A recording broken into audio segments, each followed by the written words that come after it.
and the recording is in progress. There's a lot to unpack from the film. There's a lot to talk about. We'll give it just a minute for everyone to get settled in and kind of gather your thoughts. I would like to thank our partners in the First Principles collaborative programming effort. They are the League of Women Voters of Ridgefield, the Ridgefield Historical Society, Keeler Tavern Museum and History Center, and the Drumhill chapter of the DAR. And again, our thanks to the Kuhnhart Film Foundation for making this screening possible today. Barrett will be looking at the Q&A throughout the afternoon.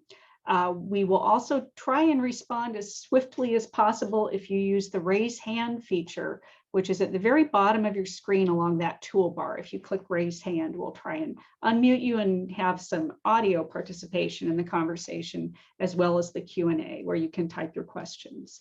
As we have our conversation, there's an opportunity to share our thoughts, our opinions, our feelings, with respect for each other and for our differing points of view. So to get started, I'm going to make another attempt to share my screen. I'm going to see if I can get that going. And success, yes, we're seeing my slide deck. Okay. These are slides just to kind of get the conversation rolling. Let me move forward here. You know who we are. Thank you to our partners again. And first quote from John Meacham. And I think we can agree that the documentary is a little bit of a Meacham fan festival. I think it's for Meacham super fans, and I'm kind of in that camp. I don't know. Meacham said, if we expect trumpets to sound unwavering notes, we will be disappointed. The past tells us that politics is an uneven symphony.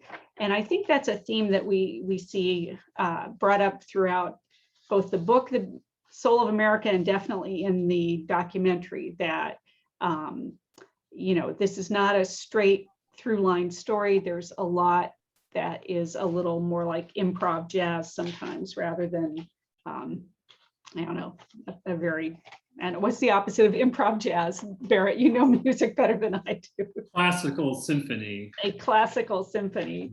And I have a long quote here from the filmmaker, because I wanted to give the perspective of Katie Davison, the director. She adapted Meacham's book, which was published in 2018. The film was finished and broadcast on HBO on October 27th, 2020, so right before the election. So Katie Davison said, deciding which moments to highlight presented the greatest challenge. Each and every one of the moments addressed in the film could be its own multi-part documentary. And we know there have been multi-part documentaries made of pretty much every section of the film. The idea was not to gloss over the complexities of history, but present them as a panorama so that we can more clearly see the patterns we fall prey to again and again. We decided to highlight moments that reflect our moment, from the ongoing struggle for women's rights to family separations on our southern border, and our ongoing battle to uphold reason and truth in the public sphere. Our hope is that this film will hold up the historical mirror and point to a way forward. We finished this film October 2020 in a time of heightened fear, anxiety, and uncertainty. It is a test of our resilience as a nation and global community. Future generations will one day hold the mirror to the decisions we make today. Let's learn from the lessons of the past. Let us not denigrate the good, the uplifting, the sincere. Let's look for the best in ourselves and each other and be reminded by American history what it takes for our better angels to prevail. So that was her approach in adapting. And a couple more quotes here from Meacham that I think exemplify a couple of the important themes in the book and in the film. Change comes when the powerful take notice of what the people say. And our best moments have come when voices far from power, reformers, protesters, those who have been on the margins, have forced the powerful to take notice. Our finest hours have come when presidential power has intersected with voices of protest to lead us to higher ground. And again, I would encourage folks to use the Q&A or the raise hand feature if you've got comment as we move our way through the slides. One last quote before we kind of open up for some questions. This is from historian Lisa Tetrote. She's a professor of history at Carnegie Mellon, and she was interviewed during the women's suffrage section of the film. And she reminds us with some cautionary, kind of little cautionary note. Historical stories are always very much about the past, but also about the present and the people who make those stories. History is a constructed narrative. It's a political narrative. It's not just a transparent, neutral description of what happened in the past. It is an argument, and every historical narrative is an argument. And every time we lay down a historical narrative, we're laying down an argument in the present. So I will ask first for Barrett to give his feelings or response to a couple of those quotes and the film overall, kind of get the ball rolling a little bit. Well, we've talked, yeah, thanks, Andy. And Andy and I, of course, have been talking about this since we've been working on it. And I had a discussion, as did Andy, led a discussion about this book for some other groups. And I think that both from reading the book and from looking at these at the quotes as well, I definitely see Meacham as maybe a historian, but more of a pundit or normally we think of a historian as somebody who, although history is a narrative, as this quote points out, as somebody who has a more of a remove from it. Whereas I think it's pretty obvious that Meacham has, a pretty strong agenda, so to speak, of trying to, remind us of the soul of America and our better angels. I'm just working Q&A here too, so pardon me. Well, Ricky mentions, Ricky says here in the Q&A, I'm going to read it. Meacham mentioned that he could have just written a book, but he felt he needed to go out and educate people to our past so we can protect our democracy going forward. What do you think Meacham hoped to accomplish? And what actions would he expect me to take? That's a good question. And I don't want to do all the talking, but I definitely want to do some of it. No, if you ever get a chance, if you haven't already, I do recommend looking at John Meacham's book, The Soul of America. And what this Ricky's point really reminds me of the conclusion of that book, which really talks about the first duties of an American citizen, which is kind of recapped in the film about, although I guess in the film, Meacham's more talking about the qualities of a leader. But as a citizen, it's really, some of the things he says, talked about, empathy, engagement, elements like that. I think that it all comes back to being incumbent though on the citizens, it all comes back to sort of the onus is on us, is Meacham's basic message there. And I guess most of it is just simply being engaged and also, being in agreement on facts, which I don't know if anybody wants to talk more about that, or should we continue on the slides, Andy? How do you? Yeah, it's interesting, the point that you made, though, that the conclusion of the book has kind of, it gives this prescription for individual citizens. And the film is more about, the prescription maybe for leadership. And, the quotes on the slide before about that Meacham is pointing to, there needs to be that intersection or that moment where they come together, that the action of citizens and the receptiveness of leaders to that momentum coming from the people. Yeah, let me move forward. We'll jump right into the first section of the book, looking at President Woodrow Wilson and women's suffrage. And we'll just start with a couple questions. What does this period in history that's covered in the first part of the film, the first couple of decades of the 20th century, it's rife with nativism, xenophobia, racism, sexism. What does it say about our present? what does the adoption of the 19th Amendment teach us about the ongoing social movements at that time and going forward, seeking equity and access to democratic ideals? And there was another good cautionary note, I thought, from historian Lisa Tetrote, where she says justice movements can do damage while also doing good. And that was specifically in reference to the racism, that was part and parcel of a lot of the strategy of the women's suffrage movement at that time, and strategy of how to move forward to get the 19th Amendment passed. So again, please join us in the Q&A, or if you want to use your raise hand feature, we can raise your hand and we'll open it up for unmute. But what do we think about those through lines between the first couple of decades of the 20th century and now?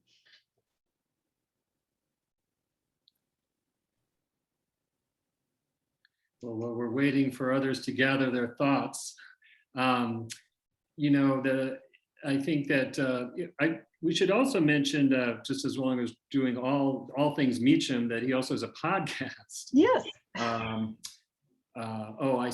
It's a podcast. I see Barbara has a question in the Q&A. Let me get to that in a second. I just finished my words here. In this podcast, Fate of Fact, a 6-part podcast by Meacham, he really traces pretty well, and he does it in the book too, this arc of this extremely right-wing paranoid element of America, which has flows through McCarthy, flows through the reemergence of the Ku Klux Klan, all these different points, and more recent times. Actually, it's interesting. The podcast even goes into talking about like the rise of the the evangelical movement in America, starting with Falwell, and so the sense is that it's always been there. It just, as he says, ebbs and flows. But I want to bring into our discussion Barbara's question: how do we address the problem of disagreeing on what is a fact, and how do we move forward with this barrier? Yeah, I know that's exactly what I dropped into the conversation before, is this feeling of that or at least my feeling is that we're in some kind of new territory here, where a lot of basic facts are under assault. How do we address the problem? Well, I'd like to hear from some other folks, because I'm still trying to figure that out. Yeah, and I would just point back, as we said, to the concluding chapter of the book. One of his, I can't remember if it's 5 or 6 prescriptions for citizens are respect facts and deploy reason. And Meacham says there is such a thing as a discernible reality. But he doesn't give a lot of clear direction on how you do that. How, that if you are starting from such a base point of not even agreeing on, up is down and down is up. He's not really clear on how you can bridge that gap. That's a gnarly one.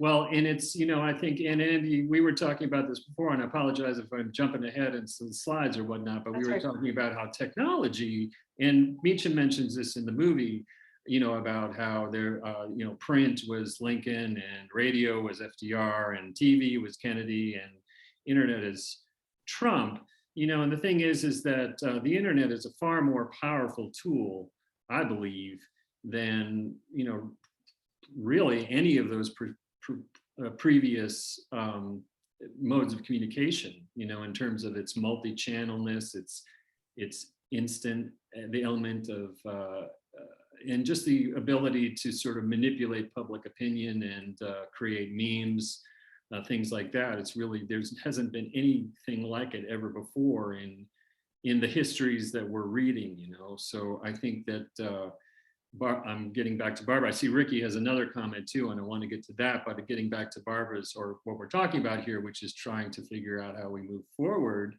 there's a genie that's out of a bottle that wasn't ever present before, which is that everybody can get their own news on their own, in their own, universe. And I think we all know people who, are living in a completely different, who live in America in 2021 and yet have like utterly, completely different concept of what's going on because of where they spend their time on the internet, quite frankly. Yeah. Did you have something to add, Andy? I wanted to address Ricky. Ricky has another observation here. No, I was just going to agree. I think that the customization and personal curation of information is the really new, monkey wrench. That modes of mass communication before were still being generated for all receivers. It was one message for everyone to receive, but that has changed so dramatically with the rise of technology and social media. And much of that, too, just to go bashing technology and social media, which go ahead. No, is much of it is emotion driven, which Meacham was pointing out, is kind of the sort of the worst or the least constructive way of approaching things is, through simply emotional reaction. And much of the modern, systems are literally designed to manipulate your emotion, designed to amplify all of these elements that are really contrary to level informed discussion, which kind of is a good segue to this next observation from Ricky that says, I hear from many people that these social issues are solved, quote unquote. They do not perceive any discrepancies and opportunities among different groups. Anybody want to talk a comment on this idea that everyth's solved? I sure have some thoughts on that. So it's just checking the other channels here. Well, and just to kind of jump ahead in our slides, which are just sort of a launching point for discussion, so you're not just kind of looking at the two of us and the library, closed up except for us here. But we do later on in the slides, I did have a quote from Joanne Bland, who was a civil rights activist and was actually the youngest person to have been jailed during any civil rights demonstration. She was born in 1952.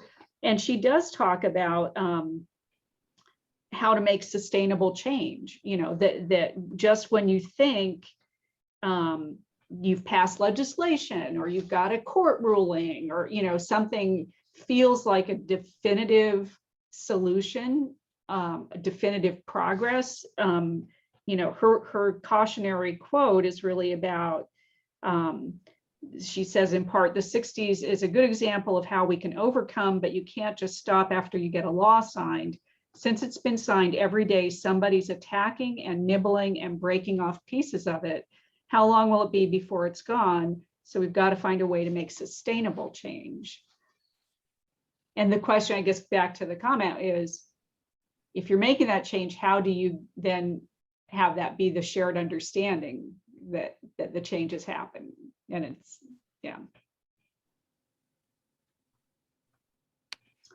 I'm going to move us ahead with the slides. Yeah, let's go on. Okay, and feel free, folks, to put something in the chat if you want. If you want to contribute or raise hand, whatever. Raise hand. One thing just to kind of keep rolling with it, the second section of the film really expands on something that honestly had only a page and a half of coverage in the book. And that's the incarceration of Japanese and Japanese Americans under the Roosevelt presidency during World War II. And there were some great comments on screen by the actor and activist George Takei, but he does have a good quote here where he says, FDR said, "There's nothing to fear but fear itself. Have some confidence in yourself and pull yourself up." But when Pearl Harbor was bombed and the whole nation was swept up in war hysteria, the president was a human being. He got stampeded. But when a great president makes a mistake, it's a great mistake. And we had to pay the price for that horrible mistake. But he was a human being with all the great potential that people have, and he had the same fallibility. And so he said, our democracy is dependent on people who cherish those shining ideals and actively participate in the process. So there's a lot in there that's very insightful and very gracious, actually. I felt, Takei is really bringing that empathy, some of those qualities of citizenship that Meacham prescribes to this, reflection on something he suffered horribly as an individual and as his family did. Yeah, I think Takei's, story, which I never knew. I mean, I knew that I knew basically he was in an internment camp, but I'd never heard the details. Was really, that was quite moving, disturbing, I guess, really. Especially talking about how still to this day, you can hear the pounding on the door of the soldiers with the bayonets. And for somebody to have gone through something like that and to still have a view of America such as this quote shows, that shows a pretty generous spirit, let's say, because I think, history shows that certainly what we did to the Japanese Americans, and unfortunately, even previous to that, Chinese Americans in the West, is something that we are still trying to come to terms with. And, to kind of carry it back to some of the earlier slides and comments, he's also talking about how vital it is to have that active participation by individuals. He still sees that as the way to preserve democracy, even after all that he went through personally. He's still pointing to that as the way to keep presidents and politicians accountable. Right. I'm gonna let's keep going here. If you move this slide and more for just a couple questions to riff off of that. How does the incarceration of Japanese Americans impact FDR's legacy? How do we reconcile that, with what he did to lead the country out of the worst, economic crisis in our history, and at the same time, a really gross abuse of civil rights? One thing I know, Barrett, you and I were talking about before was Meacham is quoted as responding to a question from John Grisham about what was the most dangerous period in our recent history prior to kind of where we are now. And he said it was the 1930s, that there was, we really were on the knife's edge, like a lot of other democracies in the world, with being subsumed into dictatorship or fascism. And he talks about FDR at the inauguration. The biggest response from the crowd was when he said, "Oh, and if you give me the full reins of power, I might need them." And everybody's like, "Yes, go for it." Yeah, that was a telling. That was interesting. And then Eleanor Roosevelt, of course, made her observation, which was also. I have a question here in the that showed up in the Q&A, and it's pertaining to what we're discussing now, which is, why do you suppose we don't hear anything about reparations for the Japanese American citizens? I think there actually was. I grew up in Sacramento, California, and I know that early on in California there was legal action for restitution and reparations, and I believe that I'm pulling out my phone to do the Google right now, but I think that did get a lot of push starting in the 70s, definitely in California. But I will do the Googling. Yeah, and actually Elizabeth chimes in too, saying, do most of us agree that the Japanese internment is echoed recently by the Islamophobia following 9/11?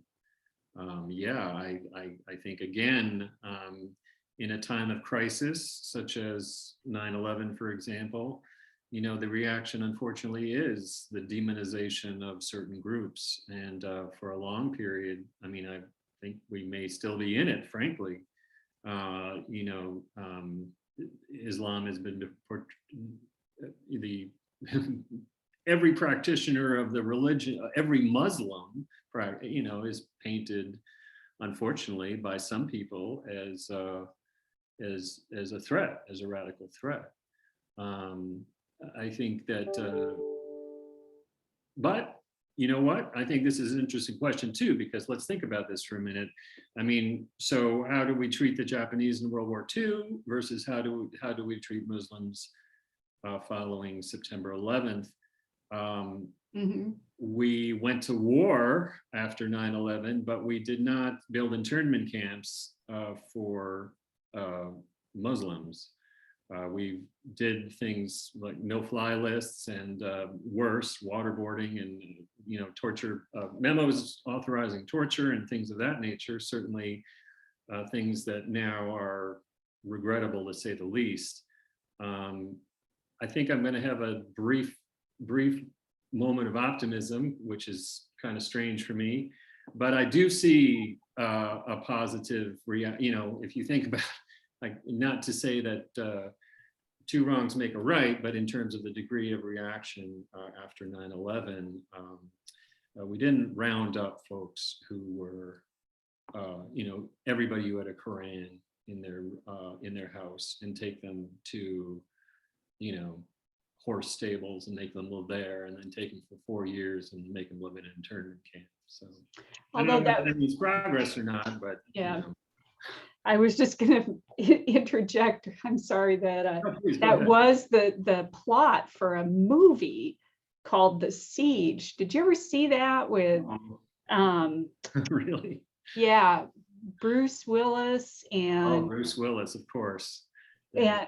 But no, and Denzel Washington was in it, I think, but it was about creating internment camps for Muslim Americans after, and it was pre 9/11. Actually, it came out. We'll have to look that up. But the answer to the question about reparations was yes, there was an act, the Civil Liberties Act of 1988, signed by Reagan, granted each surviving internee $20,000 in compensation, with payments beginning in 1990. So that was the federal legislation that signed by Reagan. Yeah. Mm-hmm. Interesting. So so that was at least a beginning of a recognition of the abuse of that. I'm going to move us forward, unless you see something in the Q&A or the. No, we're still, but folks, feel free to chat, Q&A, wherever, just put your questions. So the third section of the film on McCarthy, really crosses a couple of presidencies, kind of Truman and Eisenhower. And the gist, I think, of the book and the film Soul of America was to really look at something we talked about a little bit, was McCarthy's understanding of manipulation of message and media, mode of communication. And Meacham says McCarthy understood the newspapers, he understood the media of the day, he understood that headlines spoke louder than the details. He would have loved Twitter. He understood when the deadlines were. He understood when the reporters wouldn't have time to check on something. He would call press conferences just to get his side out, and it was this ongoing story. That sounds familiar. Yes, quite possibly. It raises some questions, though. We'll see if anybody's got anything in the chat or the Q&A. What about the responsibility of the recipient of this manipulated message? What is the reader or the viewer's responsibility in pushing back? And does that take the form of just being a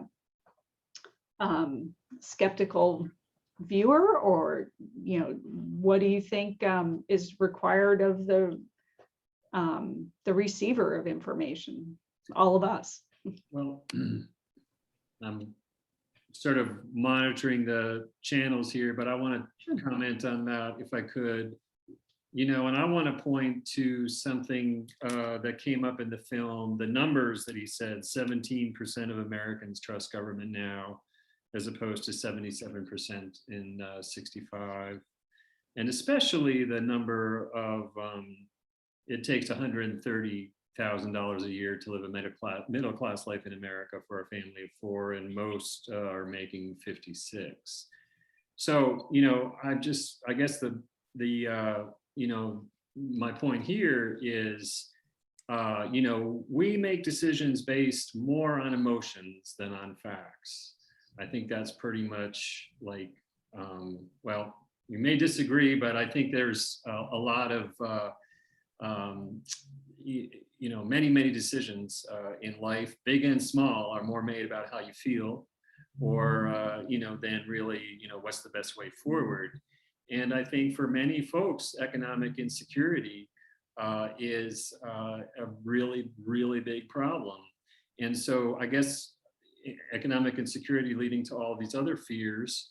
And so it's hard. So with that underpinning, let's say, of feeling like you can't get ahead, blaming others then for that, that if that's your emotional state, as a citizen, then your idea of being responsible might be far different from what John Meacham's is. I mean, let's take a look at January 6th, 2021, for example. A lot of those folks felt like they were doing their duty as citizens, based on their realities. I don't think any one of us probably listening condone that action, that day when what happened there. But I think it's telling to realize just what realities people are in when they're being responsible citizens, when in other words, where are they coming from? And I guess maybe that's the empathy that Meacham's talking about. But at the same time, I mean, personally, I have no empathy for somebody carrying the Confederate flag. I guess maybe I can, if I try, I can understand it, but I feel that that's something that pretty much at this point in time is utterly disrespectful. But I have, sorry, enough of me. There's thank you, Judy, for writing in the chat. I think George W. Bush's visit to a mosque, great point, was a different reaction to 9/11 and influenced our reaction to Muslims. That's an excellent point. Andy, did you want to say anything about that point? Yeah, right. Yeah. I think that is maybe the inverse of what Meacham was saying, where the people and the movements of popular movements kind of push leaders and presidents in the direction of change, where this seemed to be a change that was initiated by George W. Bush, and that it was a proactive response to what he could perceive to be a real element of danger in maybe the popular response, that it was sort of that inverse of where's the horse and where's the cart in leading opinion and leading change. But I'm glad you brought that up, Judy, because that is a good point, is that Bush's initial reaction was that Muslims are not our enemies, and this is only a small group of radicals who have acted this way. I'm seeing now, sorry, I've just caught a couple in the Q&A here, so let me hop over there. Ricky is talking about McCarthyism and saying what is chilling is how the blacklist in the entertainment industry lasted for many years after McCarthy was censored and even after his death. Yeah. And yes, I think Meacham, or there was a very small, like many people were hurt by this. But and growing up and reading history of McCarthy, the McCarthy era seems to me like a bizarre time. I mean, it really seemed like a strange thing that happened. Like, how could those people how could that have gotten into such hysteria? And then to, live through what we've lived through, it's interesting, once again, the ebb and flow of history. Yeah. So I would just, I'm sorry, just to comment on Ricky's comment. That's an excellent point, because Meacham, I don't remember if he's a little more thorough in the book, but in the film, yeah, there's kind of a quick, not a dismissal, but he doesn't really talk about the impact on individuals down to, teachers losing their jobs. I mean, people in every walk of life during the Red Scare in the late 40s and the 50s really were impacted. And as far as the entertainment industry, I remember, I think it's a lot of credit given to Kirk Douglas for hiring Dalton Trumbo he did the screenplay for Spartacus, and Kirk Douglas put his name on the credits. He had, all these blacklisted screenwriters and folks, Douglas put him up there. He won the Oscar for the screenplay, but that wasn't till 59 or 60. So yeah, it's after McCarthy had died, which again is maybe that cautionary note of the ripple effect outlives maybe the originator of it, of the sin. This, I got another, Judy brings up the one of my favorite questions, which is, what if this person from the past was alive now? What would they be doing? Yeah. And is who is Edward Murrow today? Ooh. And would Fox listeners pay attention should Murrow come back to life? I don't know, Andy, you want to? I don't know. Yeah. I do hope, there was a good film about Murrow and the McCarthy, when he finally stood up to McCarthy, and David Strathairn, who's a great actor, played Murrow. And Robert Downey Jr. was in it too. Did you ever see that one? I'm trying to think what it's called. Anyway, who would Edward R. Murrow be? There are certainly loud and also articulate voices, on the left, in the middle a little bit. But we don't. I don't know that we have someone who has that gravitas to not be immediately dismissed as having a real partisan agenda. You know what I mean? I think Murrow was effective because people, as you were talking, we took his word to be the truth. It's called Good Night and Good Luck. Thank you. Good Night and Good Luck. Thank you, audience. Yeah, that's the name of the film. Yeah. Sorry, Andy. No, that's okay. That's a good film. The other one I was thinking was The Siege, 1998, with Bruce Willis, Denzel Washington. But I don't know. Who do you think, Barrett, would be filling that role now? I think that role has disappeared. Yeah. Because I think that the days of a Walter Cronkite or or an Edward Murrow talking to the whole country are gone. I guess there still is a national news of sorts, but I think that, just as we were talking before, there's you ask this question to somebody in Ridgefield, and you ask this question to somebody in Cartersville, Georgia, where I used to live. The towns outside Atlanta. Yeah, you're going to get a different answer. In other words, there is no one voice anymore. I think there's the late night hosts who have some role of that. There are the world of the pundits. There's the but everything, I think there is no longer, it also reflects the decentralization of the entire news ecosphere. There's another comment coming in here too from Maureen. I wanted to, and I see that there's a raised hand here too. Let's see, one moment. And I would say, while you're navigating the comments, Barrett, the flip side of the lack of kind of an authority figure, one or two, or authoritative figure, is the loss of local news, the loss of respected and authoritative voices on the local level to keep us engaged as citizens and make us active participants in that way by getting information and acting on it. Did somebody, we have, I think, Andy, do you have the controls over muting, or do I for our? I think I might. Our attendee, we've got a hand up here from B. John. I think I can. Yeah. Oh, here we are. Okay, let's get you.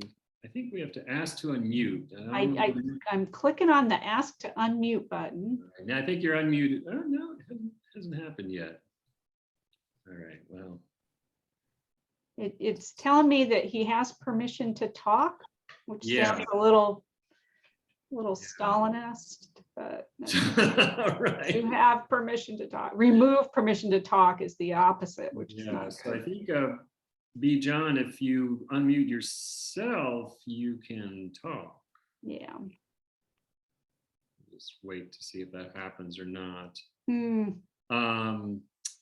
While we're working on that, I would just want to keep the flow going. I'm sorry about these technical problems here. Barbara in the Q&A mentions there are attempts like Fareed Zakaria, but no person seems to measure up to Cronkite or Morrow. It's true, yeah. I mean, and I do think that just represents, these different forces we talked about: decentralization of information, and a much larger and more diverse populace, too. I mean, also America is a much larger country than it was when Morrow was broadcasting, and there's a lot more channels available. Sorry we can't get your audio on here, B. John. Yeah. Let's see. Seems like we can only do things like. I just hit allow to talk, so I hope, B. John, that allows you to talk. Oh yeah, it looks like that worked now. So. Okay. Any you want to?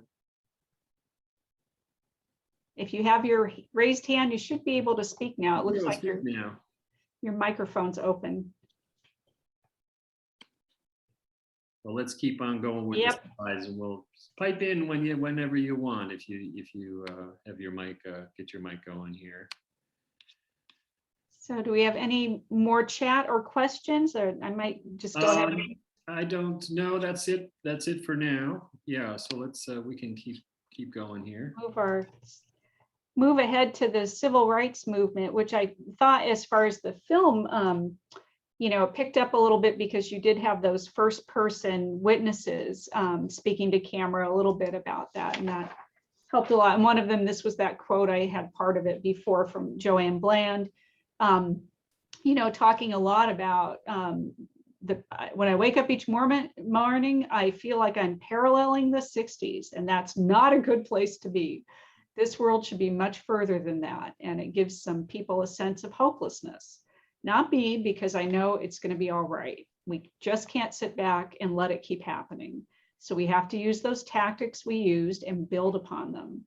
The 60s is a good example of how we can overcome, but you can't just stop after you get a law signed. Since it's been signed every day, somebody's attacking that and nibbling that and breaking off pieces of it. How long will it be before it's gone? So we've got to find a way to make sustainable change. And what I thought immediately when I read that was,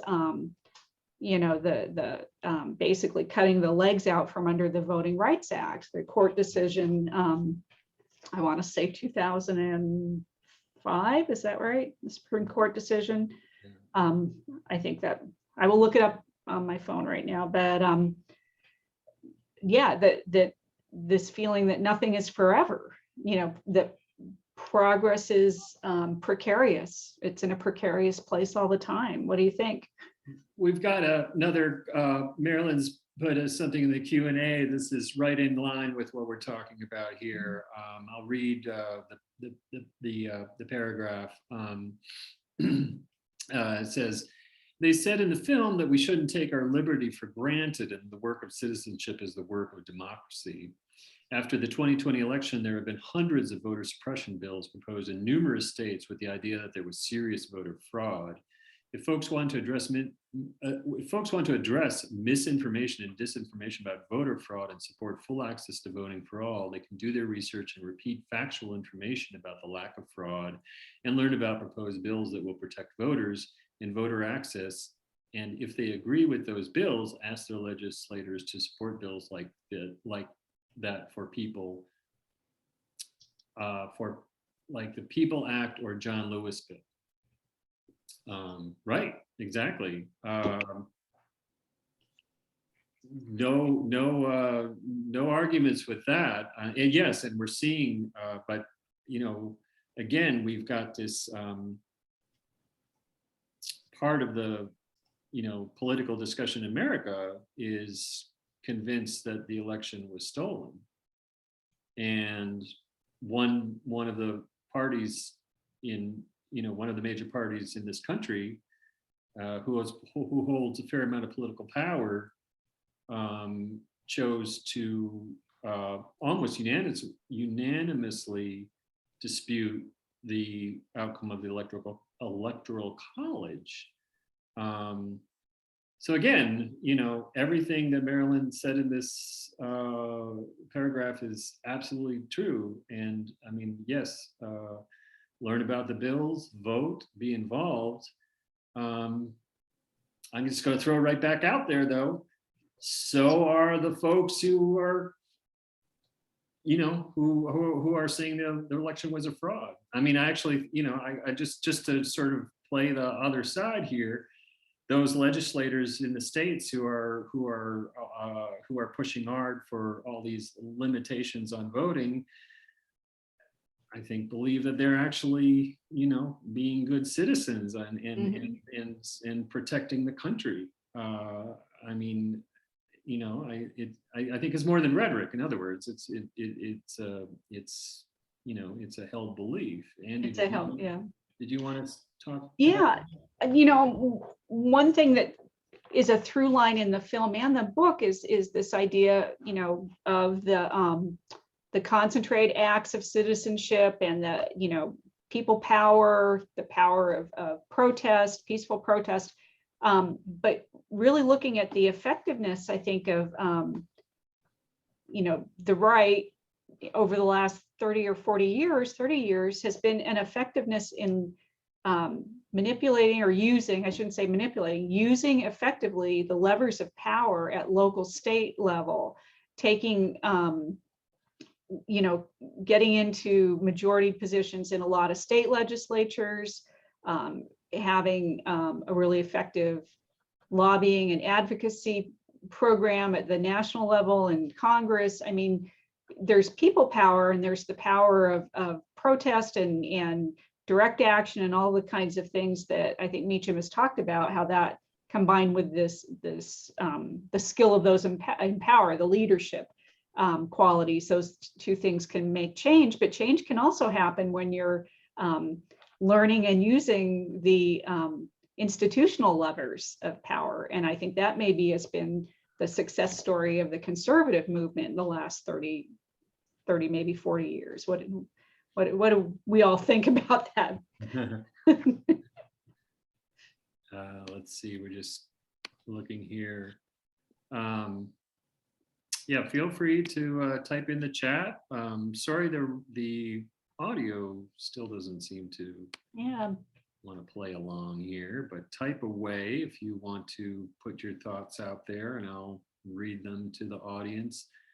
Andy, I'm just wondering, sorry to interrupt here, but do you think we want to try at least, because there's one more point that I want to hit before we end this thing, which is this observation about what about the last 50 years? Yes, I agree. Do you want to do the poll, or what do you think? Yeah, I think we'll move forward because this is just a summary kind of what we're all talking about, which is about protest. And really, what's this rest of the story? Meacham inspired by 2017. He's really trying to help us see the context of our past, to help us understand today. Got it. So we're going to do a poll to kind of find out who we are watching today, just to ask you which generation are you a member? And these years are per the Pew Research Center. And just to have an idea, who we are engaging today. Oh my gosh. Well, Yeah. keep on voting, because we're Yeah, looking keep like voting. I can't vote because I'm watching the poll, but I can't am. vote either. I'm also a neutral party, but You better vote. Your I know. generation Where's is not. the rest of my my cohort here? I guess I don't know. I don't know, man. I'm in baby boomer. I think might be the lone representative of anything younger than that. Yeah, Yeah. interesting though. All right. I'll give it just another second. Anyone help bear it out who's another member of Gen X, or else it's going to be whatever your percentage is one person out of. No, right? Yeah. Right. Okay, so I'll end the polling and share the results. Not a big surprise. It's almost equally split between baby boomer and silent generation, with the rare exception of Barrett as the Gen Xer. So we'll close that poll. So, this is something coming from the perspective of those of us who are 55 and older. Is this an exercise in nostalgia to look at this kind of prescription for citizenship that's based on a lot of ideals that I think were very shared in our growing up years, if you're maybe a 55 and older, or 57 and older, 58 and older person. And just to talk a little bit about opportunities for leadership in the past 50 years. Meacham's book ends in 65. He had talked about it covering roughly between the end of the Civil War to the end of, or the enactment of, civil rights legislation.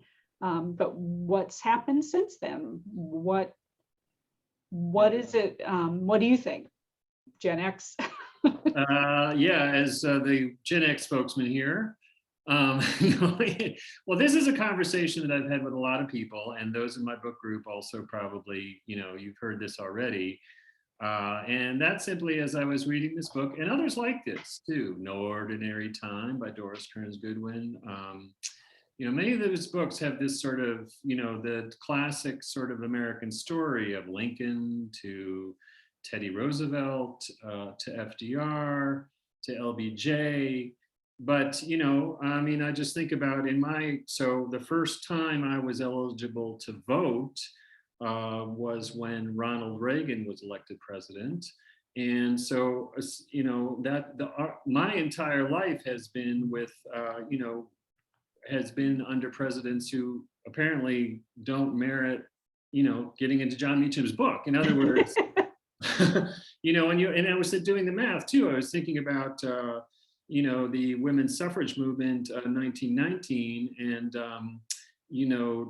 the rise of FDR. Then about a decade later, virtually 40 years later, civil rights legislation signed. In other words, a span of 50 years, we get women's suffrage, civil rights. And then you think about, since Ronald, since 1983, I obviously, the wall coming down and things like that. But I guess my question is like, where are the great leaders from the more recent time, and what have they faced? And I think that leads us into our second poll, because I think, as you said, it's not like it's been, sleepy times for the last 40 or 50 years. There's been a lot going on, and they have been real tests of leadership. So we're just going to do another quick poll. Yeah, we'll do another quick poll, just get the pulse of folks here. Thanks for sticking around. Let's see.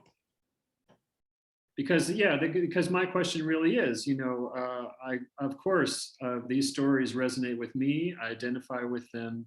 But what about, so that's I'm Gen X. What about the millennials? What is it to a 30-year-old in America today? What are the stories that he or she, is carrying, and the leaders that he or she, looks up to? So here's the poll. Go ahead. Sorry. No, that's okay. So just be curious to find out what people think has been the defining crisis? And I made it multiple choice because it's just too hard. It hasn't been a sleepy time. So what do you feel have been the defining crises of the past 50 years? And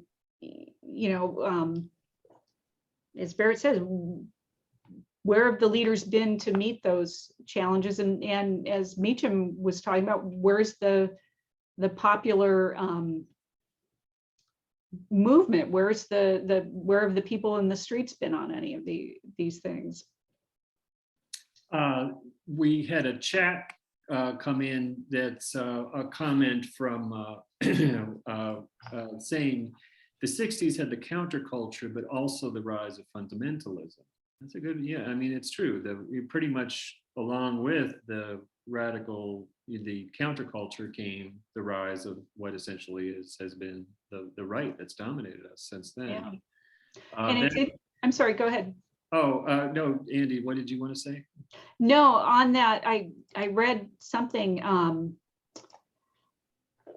with Meacham commenting, post January 6th, and he saw a through line to the rise of these forces that animated the January 6th insurrection is going back to Goldwater, going back to, the John Birch Society, going back to a lot of those, worst impulses. That's not a new thing at all. It's even within, as we're talking about the last 30 or 40 years, Pat Buchanan kind of tapped into that with his runs for the presidency. It's not a new thing. And that again is Meacham's point all the way through. Nothing's new. It's not a new thing. Nothing's new, but yet look at the poll. Look at the poll results. What's the biggest thing that's happened? The impact of folks in this audience feel that it was the impact of technology, this biggest change in the past 50 years. And yeah, I mean, between the internet, as we were talking about before, the multiple channels, the rise of artificial intelligence, now making decisions about things like sentencing, things like many things where we don't even know it's happening. Automation, getting rid of jobs, and I guess, so let's just flip this right back then and think about, okay, so the defining crisis of the past 50 years is the impact of technology. Can we think of any, a leader, a president who in the past 50 years has grappled with that, has said, well, the jobs are disappearing, here's my plan, I'm sort of at a loss, but and I think that the impact of technology as everybody sees it as it's the big upsetter. It's the thing that is changing the world in a way that we haven't seen before. In other words, I guess probably what this poll is getting at, or what I'm sort of reading into it, is that the technologies have really changed the ground that we're standing on. It's that big. Yeah. And isn't that their ethos, to disrupt and break things, right? Well, yeah, or at least their marketing copy. Yeah. Barbara has a comment in the Q&A about saying that technology has affected everything, and the rate it accelerated has left us spinning. Yeah, I know. Then that could be, an explanation for perhaps, quite a lot of where we're at now in terms of the disinformation, the alternate universes. It's much easier to fill your head with QAnon now than it would be getting a magazine in the mail every month. I mean, you can just be on the internet all day long, vacuuming up conspiracy theories. It'd take pretty concerted effort to get as much information, think about it. I mean, the internet can give you now in an hour the information that you would have taken a lifetime to track down. or half a lifetime with the help of a really good reference librarian. Oh, great plug for the libraries. That's Yep. that's why you're in management, Andy. But No, I think, go go ahead. No, you. No, I've I think talked. you make an excellent point that it's easy to become so immersed, you know, and lose your way in a way that pre, you know, 1990, you know, pre World Wide Web certainly was just not possible. But back to the question earlier, you know, so we've been living with this impact and change and disruption of technology for decades. Has there been a president in all those decades that has really met that challenge in a way that has mitigated the negative impact, or at least you know, put some reins around it? There is a comment from Maureen in the Q&A about mentioning that, you know, Jimmy Carter, who cared about climate change, but was followed by Reagan. And I guess you probably know this story, but Carter put solar panels on the White House way back when, you know, those were expensive back then. And Reagan took them down, you know, which is, which kind of was, you know, sort of has been repeated, you know. Obama's signed Bears Ears National Monument. Trump came in, drew the boundary, you know, withdrew the boundaries, redrew the boundaries. So there seems to be always a one step forward and maybe one step back attitude towards climate change.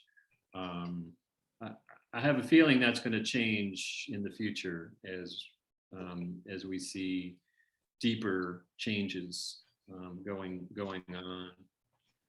Well, it made me think of something that Meacham said in the film about how difficult it becomes when we're acting on, not on the, I'm trying to find the quote because he said it much, obviously he's Meacham, he said it much better than I could say it, but you know, that we're acting not out of a shared sense of facts, but just out of our own interests, you know, that our agendas are taking precedent over anything that could allow us to get beyond one step forward, one step back. It's just action and reaction at this point. Yeah.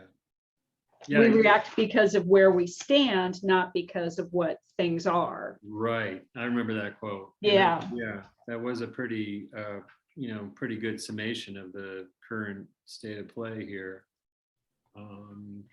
So while we look through any more chat or Q&A on any of the stuff we've been talking about, I found this quote, I guess it was in an interview with Meacham, saying there have been 3 great inflection points in terms of the broad identity politics in the American context: abolition, emancipation, suffrage, and then the end of Jim Crow. And that's actually 4 things, that's not 3. A common lesson there is that the leadership classes lagged behind the activist classes. The activists were right longer than the leadership was. And I would hope that in telling that story, we would prompt people to say, what are the activists telling us that we're not either listening closely enough to or not reacting to? Because if the voices of abolition were right early, and they were, and the voices for suffrage were right early, and they were, and the voices against Jim Crow were right early, and they were, what are the voices now that are right and early and we're not paying attention to?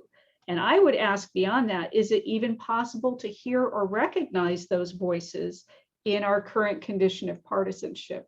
Do we even have the means anymore to hear those voices? What do you think? Feel free to add in the chat or the Q&A if you have any thoughts on that.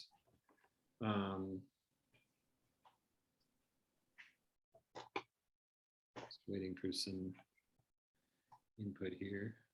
Oh, Well, who do you think, quality education for all is a comment that comes through on the chat. okay. Certainly, in it, you know, yes. I mean, there's, with everything, there's so many different, nothing is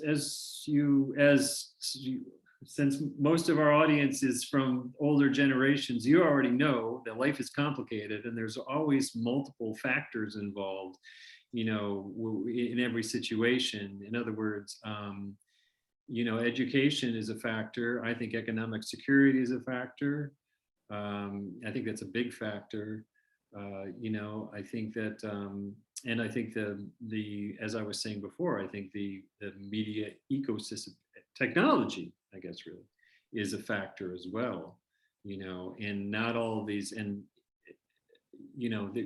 it's seldom that you can point to one thing and say, well, this was the reason or this is why. It's usually a whole collision of different causes and things that happen. And I guess really my fear is that we're in this new era where a number of these things have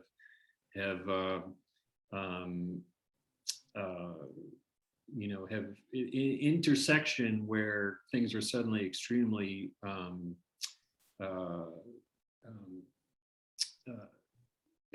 sorry, I'm trying to read the Q&A. That's okay, go for the Q&A. And not doing a good job in either. So let me Okay. read the Q&A. Ricky says that my concern is when science is politicized. Yeah, I know that's certainly something that we've seen. And again, it's this, manipulation of reality, essentially. And then Barbara mentions that there is a difference between rural and urban. It is reflected in voting results. And that's really true. We're definitely seeing this schism of the coastals, the cities versus the interior and the rural. And I think that goes back to that separate reality based on maybe a separate consumption of separate sources of news and information.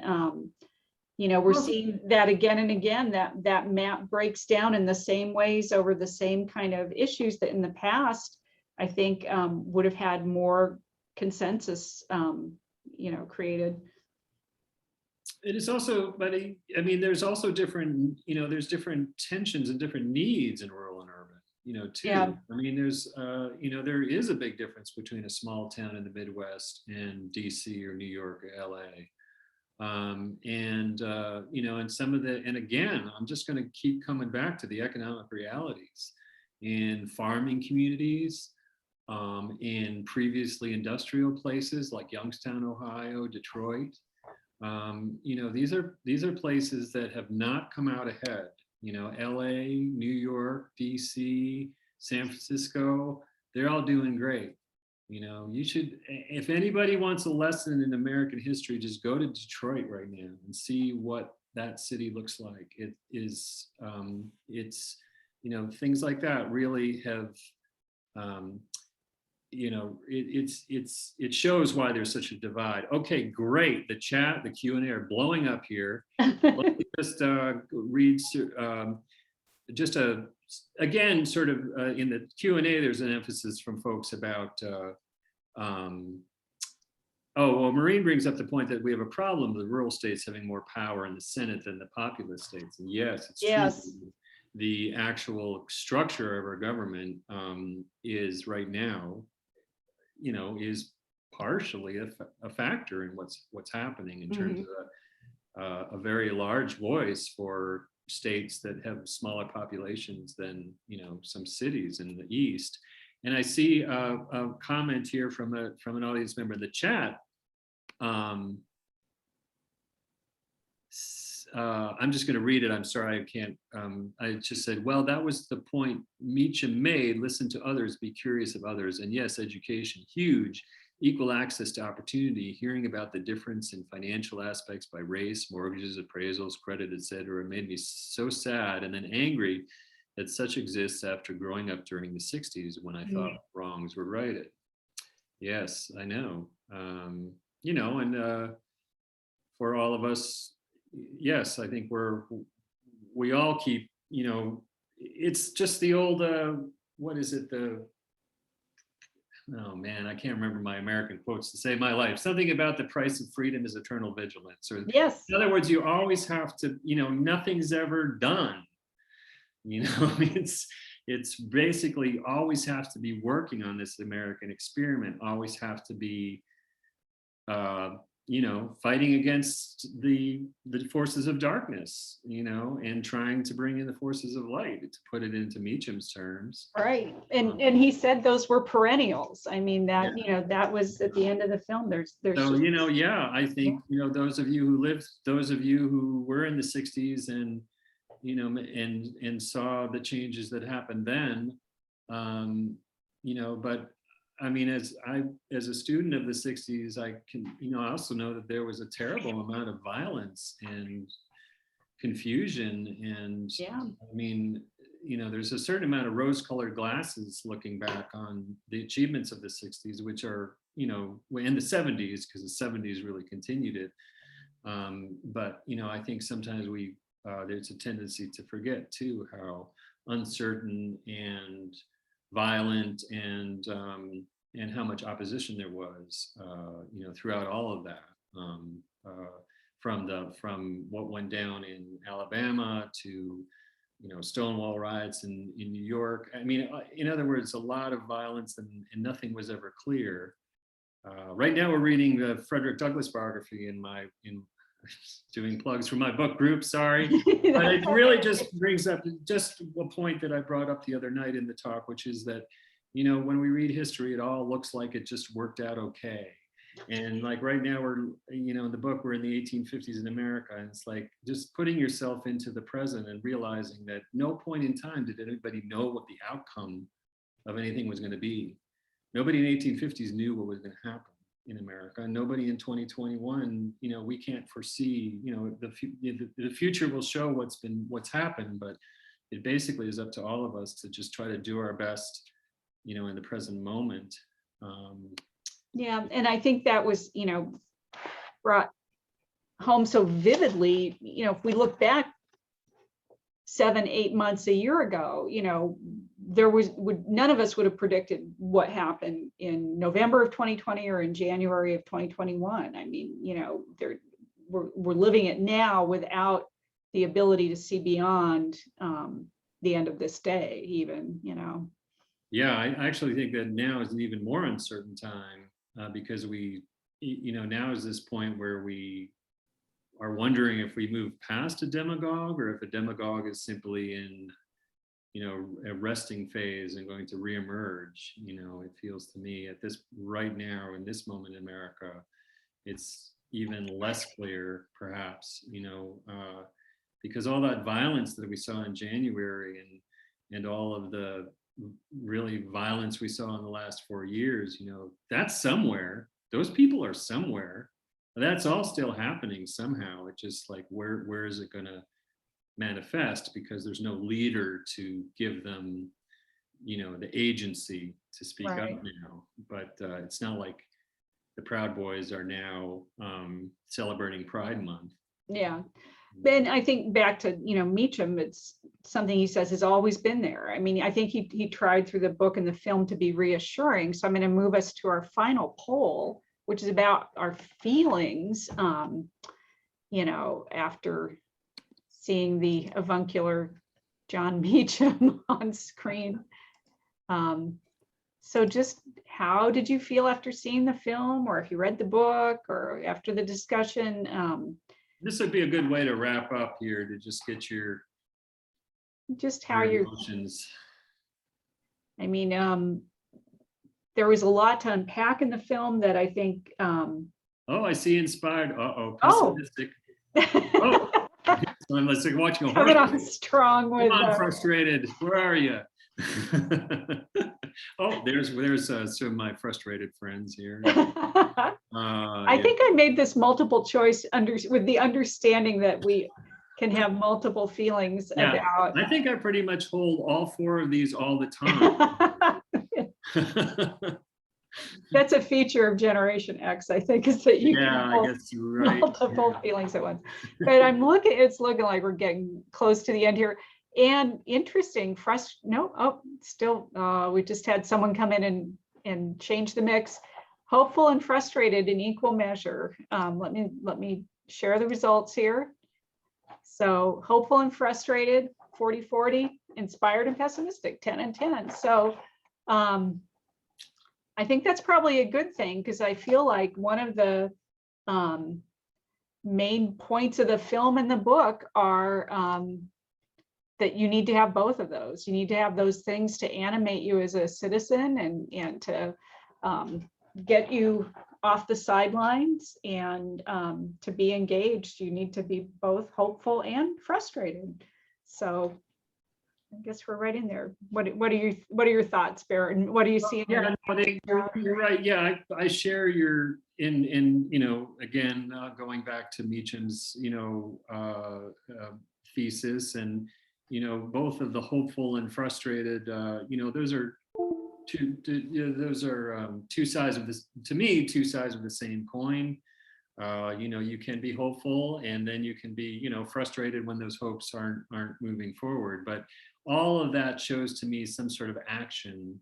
Like, I guess there could have been a fifth question in the poll that said something like, don't care at all, or like, you know, in other words, if you're feeling some kind of emotion, it means that you are, you know, you're engaged, which is something that Meacham is asking all of us to be engaged. I see Marilyn. Yeah, I'm asking Marilyn to unmute. I think I gave her the power of speech at this point. Here I am. Excellent, thanks. Well, Andy and Barrett, I just want to thank you for presenting this program. I think the library continues to be a force of light because it's so important to hear different views. We can't continue to be the tribal groups that we are today. Right. And I think with organizations like the library and other nonprofits continue to the ideal of listening to each other rather than our only tribe. It's really important that we continue programs like this. So I just want to thank the library and you, Andy, and you, Barrett, for exposing us to the types of things that are so important in today's society. So thanks so much. Thank you, Marilyn. Thank you for that. Yeah, thank you. Well, the library is a community center. It's not a political center, it's a community center. And it's where conversations happen and knowledge is shared. You know, and we do like to think of it as a place where, you know, everybody is welcome, that all views are equal. And it's something that as librarians, as public librarians, we strive hard for. So thank you for recognizing that. Absolutely. I second everything that Barrett just said. Anything else showing up in the Q&A or the chat? Right? Let's see. Sorry, folks here. Oh, just nothing but praise. Barbara, for just kind words for us again. Yeah, and yeah. Well, I will sum up by saying, you know, heartfelt thanks to everyone who joined the conversation, who joined the book discussions that we had earlier the last couple months of Meacham's book, who viewed the film with us or earlier, if you looked at it at home or on HBO earlier. I think it is, you know, an opportunity to think and to really, you know, ponder some deep questions that feel even deeper than 6 months ago or a year ago. I do want to give a plug for the First Principles Partnership, which is, again, that group of organizations in town. We started working together a few years ago on revisiting the founding era programming. And we did a lot with the First Amendment, I'm sorry, the 19th Amendment. It was one of those amendments that gave women the right to vote, votes for women. Here we go with the First Amendment. In September and October, we'll have some panel discussions, but also a presentation. Looks like Akil Amar will be back, the constitutional law scholar from Yale that we really enjoyed a couple years ago. And the topic will be looking at the First Amendment, what is free speech today? And there's an interesting article in the New York Times, I think today's paper, on the ACLU and free speech and the First Amendment. Very interesting. So we'll have, I believe, Nadine Strawson again with us, past president of the ACLU, So look for that programming this fall on the First Amendment and free speech. But again, thank you, Barrett, so much. I've enjoyed Thank hanging you, out with you. Andy. Thank you for having me. Yep. Thank Spending you this. to everybody. Yeah, thank you, everybody. And, you know, enjoy a really hot late afternoon in June. And again, thank you so much, everyone, for being with us. We really appreciate it. Bye. Bye-bye.